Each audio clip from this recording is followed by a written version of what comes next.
தூக்கம் எவ்வளவு முக்கியம் தெரியுமா? ஒரு நாளுக்கு குறைந்தது 6 முதல் 7 மணி நேரம் தூங்க வேண்டும்.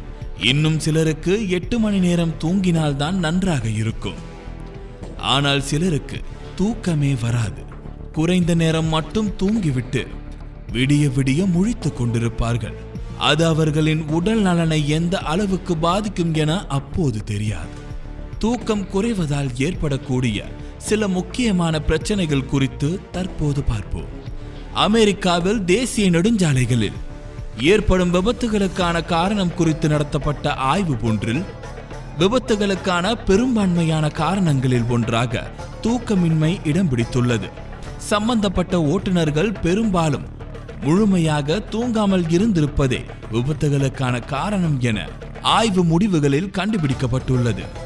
சரியான தூக்கமின்றி வாகனம் ஓட்டுவதும் மது அருந்திவிட்டு வாகனம் ஓட்டுவதும் கிட்டத்தட்ட ஒன்றே. தூக்கமின்மையுடன் ஒரு விஷயம் செய்யும் போது கவனமாகவோ முனைப்பாகவோ நம்மால் இருக்க முடியாது. இது நம்முடைய கற்றல் திறனையும் சிந்திக்கும் ஆற்றலையும் பாதிக்கும். இத்தகைய கவனமின்மையே சாலை விபத்துகளுக்கும் காரணமாக அமையலாம்.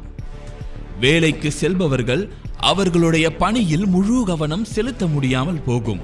அது மட்டுமின்றி மன உளைச்சலுக்கான ஆரம்ப புள்ளியே தூக்கமின்மைதான். தூக்கமின்மை நமது சருமத்தை பாதிக்கக்கூடிய முக்கிய காரணங்களில் ஒன்று. தூக்கமின்மையின் போது நமது உடல் ஸ்ட்ரெஸ் ஹார்மோன்ஸை வெளியேற்ற தொடங்குகிறது. இந்த ஸ்ட்ரெஸ் ஹார்மோன் நமது சருமத்தை பளபளவென வைத்துக் கொள்ளக்கூடிய கொலேஜன் எனும் தசை நார்களை வலுவிழக்க செய்கிறது. இதன் காரணமாக நமது தோல் சுருக்கமடைந்து வயதானவர்களுடைய தோல் போல் இருக்கும். இதுவே கண்களை சுற்றி ஏற்படும் சுருக்கத்திற்கும் காரணமாக அமையும். மேலும் தூக்கமின்மையால் கருவளையங்களும் உண்டாகும். தூக்கம் குறைவதால் நமது உடலில் ஹியூமன் குரோத் ஹார்மோன்ஸ் உற்பத்தி தடைபடுகிறது. தூக்கமின்மையின் போது எப்படி ஸ்ட்ரெஸ் ஹார்மோன்ஸை நமது உடல் வெளியேற்றுகிறதோ அதே போல் நமக்கு தேவையான போதிய அளவு உறக்கத்தை நாம் எடுத்துக்கொள்ளும் போது நமது உடல் குறைந்த அளவிலான ஹியூமன் குரோத் ஹார்மோன்ஸை வெளியிடுகிறது. சிறுவர்கள் வளர்வதற்கு இந்த ஹார்மோன்கள் உதவக்கூடியது. பெரியவர்களுக்கோ உடல் தசைகளை பெருக்கவும் தோலை தடிமனாக்கவும் எலும்புகளை வலுவாக்கவும் உதவுகிறது. உடல் பருமனும் தூக்கமின்மையால் ஏற்படக்கூடிய பிரச்சனைகளுள் ஒன்று. தூக்கமின்மையால் அதிக பசி அல்லது பசியின்மை ஆகிய பிரச்சனைகள் எழும். அதிக பசி உண்டாகும் போது நமது உடல் அதிக கார்போஹைட்ரேட் அல்லது அதிக கொழுப்பு அடங்கிய உணவுகளை சாப்பிட தூண்டும். இது ஒபிசிட்டிக்கு வழிவகுக்கும். மேலும் பருமனாக உள்ளவர்களின் உடல் எடையை குறைப்பதற்கான உடற்பயிற்சிகளில் போதிய தூக்கம் என்பது ஒரு முக்கியமான பயிற்சியாக இடம் பிடித்துள்ளது குறிப்பிடத்தக்கது.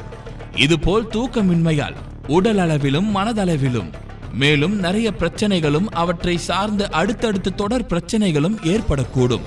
எனவே நல்ல ஆரோக்கியமான வாழ்க்கையை வாழ விரும்புபவர்கள் தினமும் சரியாக தூங்கி எழுந்து அதனை ஒரு வழக்கமாக வைத்துக் கொண்டாலே போதுமானது. அவ்வப்போது தூக்கமின்றி இருப்போர் நம் வாழ்க்கை மற்றும் உணவு முறைகளை சரி செய்து தூக்கத்தை சரி செய்து கொள்ளலாம். ஆனால் தொடர் தூக்கமின்மையால் பாதிக்கப்பட்டுள்ளோர் உடனுக்குடன் மருத்துவர்களை அணுகி பிரச்சனையை சரி செய்வதே நல்லது. இந்த வீடியோவை வழங்கியோர் தீபாவளி ஸ்வீட்ஸ்னாலே கண்டிப்பா நுருக்ஸ் தான். டேஸ்டியா, ஹெல்தியா, விதவிதமான வகை, வித்தியாசமான சுவை நம்ம நுருக்ஸ்.